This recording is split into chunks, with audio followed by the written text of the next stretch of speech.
Imagine this: you awaken in the dead of night, your room lit only by the faint glow of the moon cutting through the blinds. Nothing is out of place. Your bed is the same, your walls the same, your life untouched. And yet, something inside you has shifted. A pressure builds in your chest, not from fear, not from anxiety, but from a silent, overwhelming certainty. You no longer belong to the world you inhabit. It's not that you despise it.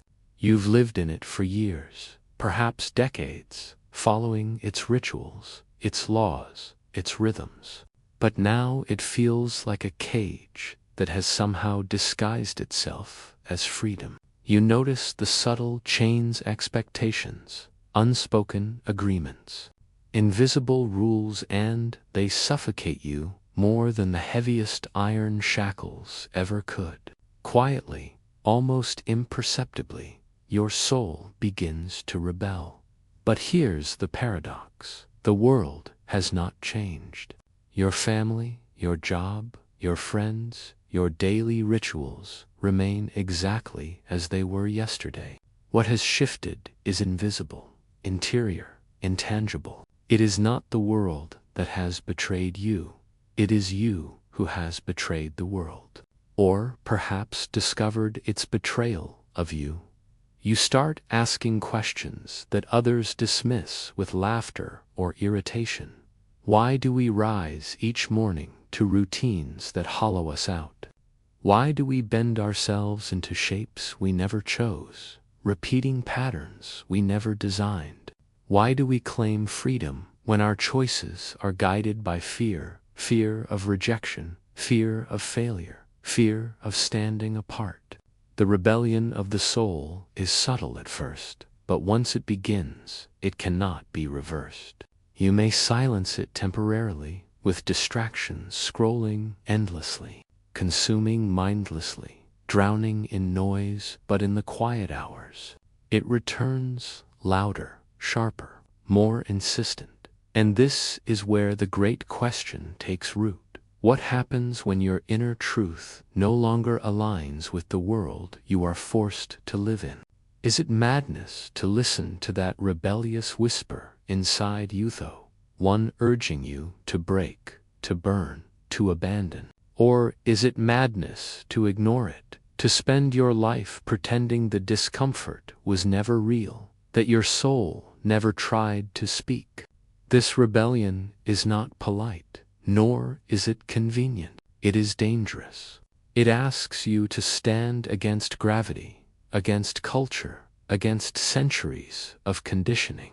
It demands sacrifice, not of your life's surface comforts, but of your illusions.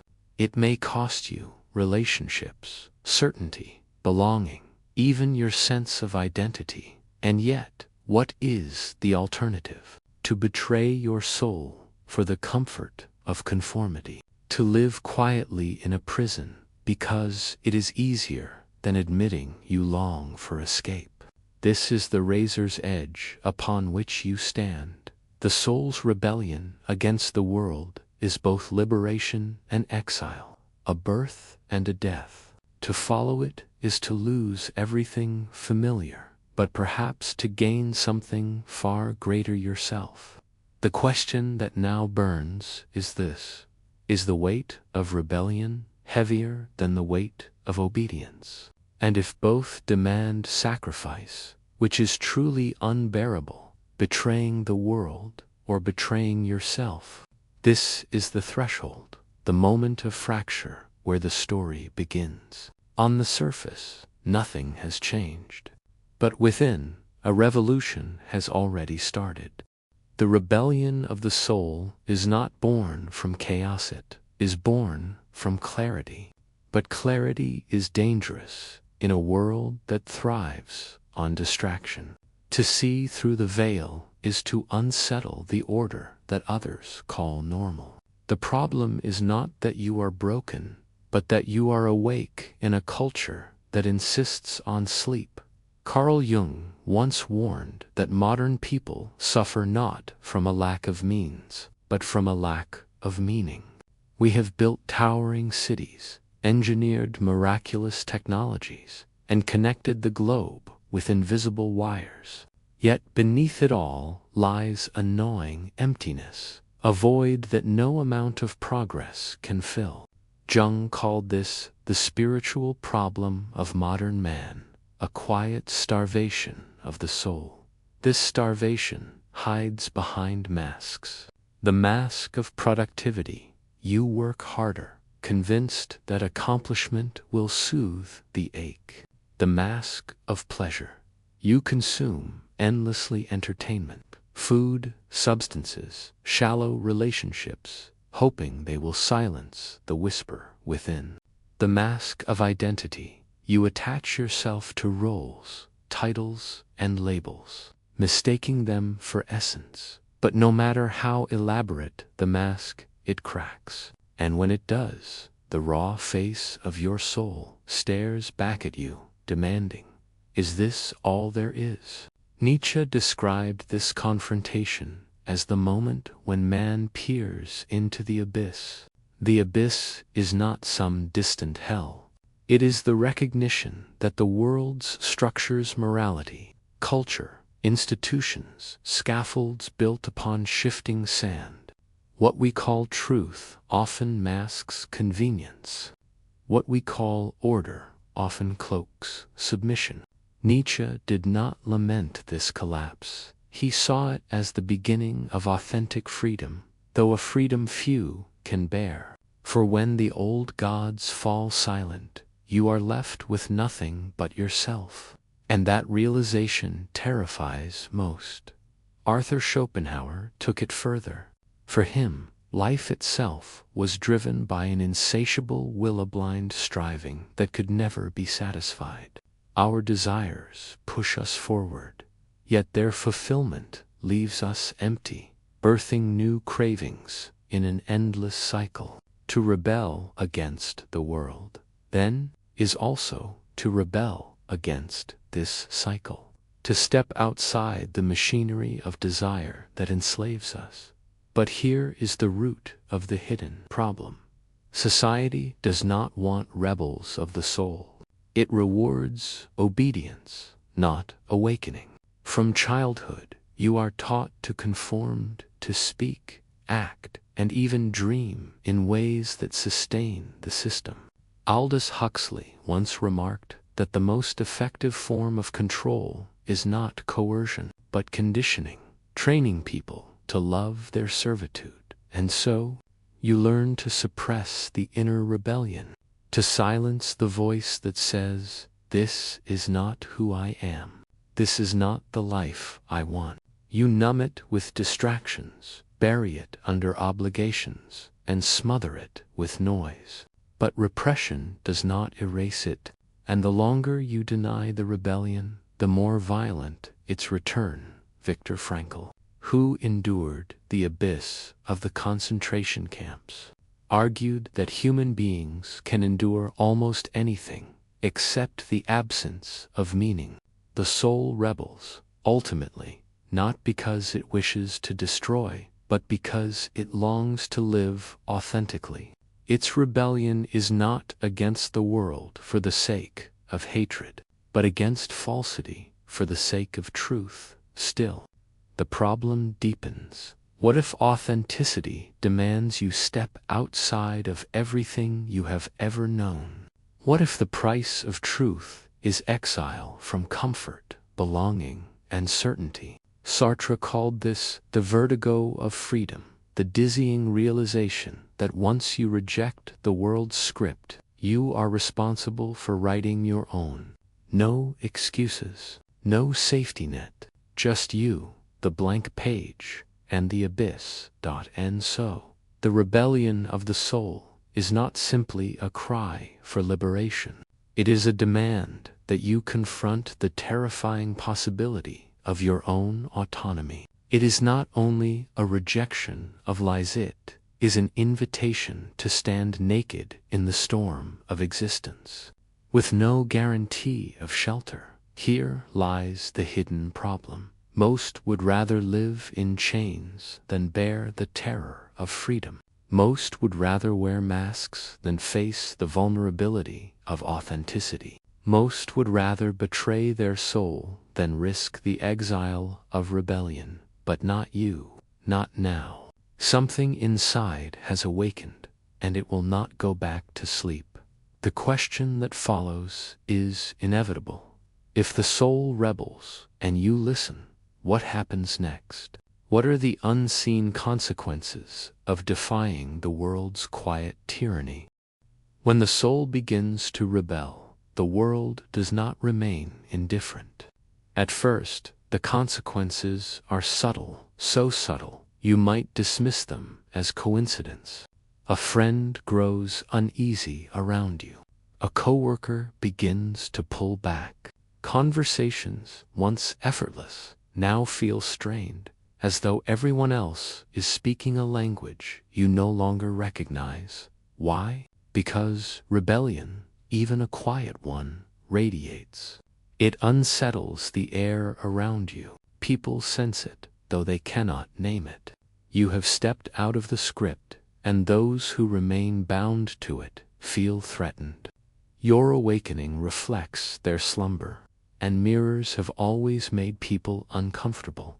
This is the first consequence: isolation. Not because you sought it, but because truth often exiles those who dare to embody it. But the isolation cuts deeper than social distance. It fractures your sense of belonging. The very rituals that once comforted you now feel absurd. Holidays, traditions, small talk, cultural scripts, they ring hollow, exposed as mechanisms of distraction rather than wells of meaning. You laugh when others laugh, nod when others nod, but deep inside, you feel like an actor trapped on the wrong stage. The psychological toll of this dissonance is immense. Cognitive psychologists call it dissonance reduction. The mind desperately tries to close the gap between inner reality and outer performance. Some drown the rebellion under conformity, convincing themselves they were foolish to question at all. Others doubled down, burning every bridge in their path, mistaking destruction for authenticity. Neither path satisfies the soul, and the consequences continue. The body itself begins to revolt. Chronic fatigue, unexplained anxiety, restlessness at night. Your physiology mirrors your metaphysics. Neuroscientists note how prolonged inner conflict alters brain chemistry. Cortisol spikes, dopamine falters, the body oscillates between fight and collapse. Your rebellion is not just spiritual, it is cellular. The soul refuses to remain unheard, and it enlists the body to amplify its cry. Worse still, society punishes those who no longer play by its rules. Step outside the cycle of consumption, and you are branded eccentric, irresponsible, dangerous. Question authority, and you are labeled naive or radical. Reject conventional success, and whispers follow: failure. In truth, these labels are shields, tools to defend the system from those who expose its cracks. Yet, perhaps the most haunting consequence is the silence that follows. Once you see through the illusions, you can never return to innocence. The distractions that once satisfied now taste like ash. Entertainment, gossip, endless scrolling, they no longer work. You crave something deeper, yet cannot always name it. This hunger is both liberation and torment. Nietzsche warned that when you stare into the abyss stares back. But what he did not fully say is that once the abyss looks at you, the ordinary world loses its power. Bread and circuses cannot feed a soul that has glimpsed eternity. You are ruined for the trivial, condemned to seek depth even when it exhausts you. This ruin can become unbearable. Many retreat, seeking to numb themselves back into conformity. Others collapse into cynicism, mocking the world, but never transcending it. Still others fragment, part of them outwardly compliant, part of them secretly burning, and yet hidden within these consequences lies a paradoxical gift: clarity. When illusions fall, when comforts collapse, when belonging disintegrates, something indestructible, yourself. But here, too, lies danger. To confront yourself without distraction is to confront the vast wilderness of freedom. Sartre called it nausea, the vertigo of standing face to face with limitless possibility, stripped of excuses, stripped of anchors. This is the cost of rebellion. You lose not only the world's lies, but also its safety. And so, the unseen consequences of the soul's rebellion are both curse and initiation. They strip you of comfort to force you into authenticity. They dismantle illusions so you can no longer hide. They wound you in order to awaken you. The rebellion, once begun, leaves no one untouched. You are cast into exile from the herd, from false belonging, from the narcotic of conformity. But exile is not the end. It is the beginning of transformation. And so the next question arises. If rebellion exiles you from the familiar, how do you live within this new wilderness? How do you turn exile into liberation, emptiness into creation? The answer lies not in retreat, but in rebellion's next stage, the conscious choice to break free. Exile is not the end, is the threshold. Once the familiar collapses and the soul finds itself outside the walls of convention, the real question emerges: what now? How do you live when the map no longer applies, when the compass spins endlessly, when the only voice guiding you is the one you once tried to silence? Breaking free is not about running faster or fighting harder. It is about learning to live without the illusions that once defined you. And this requires something terrifying. Courage, not the courage to conquer the world, but the courage to confront yourself. First, you must embrace the loneliness. Freedom begins where belonging ends. For the herd, safety is found in numbers, in echoing each other's certainties. For the rebel, safety is an illusion. You must walk into the silence willingly, trusting that the absence of noise is not death, but space where truth can finally breathe. Think of the desert mystics, the shamans, the philosophers who retreated into solitude. They did not flee the world to escape it. They withdrew to see it more clearly. Jesus in the wilderness, Nietzsche in the Alps, Jung at his Bollingen Tower. Their solitude was not emptiness, but a crucible where illusions were burned away. Solitude, if you dare to endure it, reveals that you are not as fragile as the world has convinced you to believe. Second, you must reclaim responsibility. Sartre was merciless in this. The moment you awaken, excuses dissolve. You can no longer say, "I had no choice." Freedom is dizzying because it strips you of scapegoats. To break free, you must stop blaming the system, your parents, your past. They shaped you, yes, but now, here, you are the one holding the pen. Every choice from this moment is authored by you. This responsibility is heavy, but it is also sacred. It means you are no longer a puppet of unseen forces. You become the sculptor of your own existence. And though the clay is stubborn, though the form resists, every stroke of your hand carves meaning into the void. Third, you must embrace paradox. To rebel is not to destroy everything, but to learn to live with tension. Freedom is not absolute escape. It is the dance between limitation and possibility. Viktor Frankl discovered this in the camps. Even in chains, even in degradation, a man could still choose his response.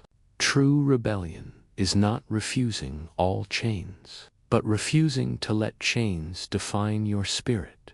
Breaking free is not about erasing struggle, it is about transfiguring it. The pain that once felt meaningless becomes the material out of which meaning is forged. Suffering no longer crushes you, it initiates you. Forth, you must learn to create. Rebellion without creation is nihilism. To reject the old without birthing the new is to live forever in ruins. Nietzsche warned against this. When the old gods die, new values must be born.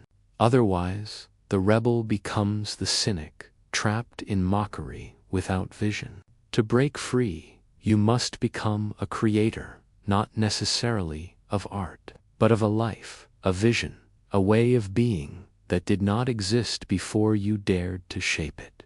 Consider the great rebels of history. They were not merely destroyers, they were builders. Galileo challenged dogma to expand the cosmos. Martin Luther King Jr. defied oppression to dream of freedom. Even the artists, the Kafkas, the Picassos, the Dostoevskys, tore down conventions only to open new landscapes of the soul. Rebellion that does not create dies in bitterness. Fifth, you must surrender to mystery. To break free is not to master everything. It is to admit that mastery itself is another illusion. There are truths the mind cannot hold, questions that never resolve, abysses that never close. But freedom lies here, too, in living without final answers, in walking forward despite uncertainty. Rainer Maria Rilke urged, "Live the questions now. Perhaps you will then gradually, without noticing it, live along some distant day into the answer." And perhaps this is the deepest rebellion, to live without needing the world's approval, without needing absolute certainty, without needing every contradiction to be solved, to carry your solitude like fire, to hold your freedom like a wound and a gift at once. Breaking free is not easy. It is not quick. It is not safe. But it is necessary. Because the alternative is to live half asleep, forever silencing the whisper of your soul until it dies unheard. The rebellion asks everything of you, but it also gives everything in return. Authenticity, clarity, creation. The fierce joy of being truly alive. And yet there is still one more threshold to cross. Breaking free is not the final destination. There is a deeper truth, one that waits beyond rebellion itself. The truth that reframes not only the world you left, but the soul that dared to leave it. Breaking free feels like victory, but it is only a passage.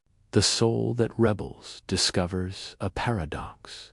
Liberation is heavy, not light. The chains may fall, the masks may shatter, the illusions may burn away, but in the silence that follows, you realize something unsettling. Freedom itself carries weight. At first, this weight feels unbearable. You are alone with your choices, exposed to the abyss, haunted by infinite possibility. No map, no script, no guarantees. And so a deeper question arises. What now? What do I do with this freedom I fought so hard to win? This is where most falter. Some retreat into conformity, preferring the comfort of chains to the vertigo of choice. Others collapse into nihilism, mistaking the absence of answers for the absence of meaning. But if you endure, if you stay in the storm long enough, something extraordinary begins to happen. You realize that freedom is not the absence of weight. It is the discovery of which weight is worth carrying. Nietzsche spoke of this when he imagined the eternal recurrence, the thought experiment where you must live the same life, every joy and every suffering, again and again for eternity. For most, this would be a curse. But for one who has embraced the rebellion fully, it becomes a blessing. Why? Because they have chosen their life. They have carried it willingly, transformed burden into affirmation. The ultimate truth is this: the soul does not rebel merely to escape. It rebels to choose. And in choosing, it discovers meaning not as something given, but as something created. Viktor Frankl saw this even in the shadow of the camps. Meaning is not found in comfort, but in responsibility. The weight you carry for something beyond yourself, for love, for creation, for truth transforms suffering into significance. The rebellion of the soul is complete only when it stops asking, "How can I escape the weight?" and begins asking, "Which weight is mine to bear?" And here lies the most shocking revelation. The very burdens you once fled become the crucibles of your becoming. Isolation becomes solitude, where you encounter yourself. Responsibility becomes authorship, where you sculpt your destiny. Suffering becomes initiation, where you discover resilience. The world will still call you mad, eccentric, impractical. But you will know the secret. Their judgment is lighter than their chains. You carry something heavier, yes, but it is yours. And that difference changes everything. This is the rebellion's final form, not destruction, not exile, but creation. To stand in the abyss and build. To hold freedom not as an escape from meaning, but as the soil from which meaning grows. To live as if every moment were chosen, even the ones that wound you.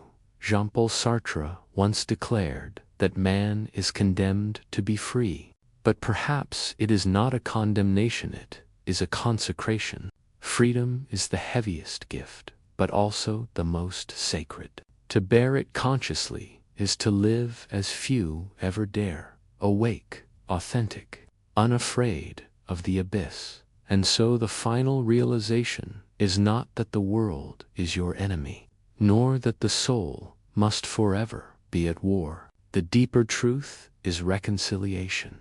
The rebel soul does not reject the world entirely. It transforms its relationship to it.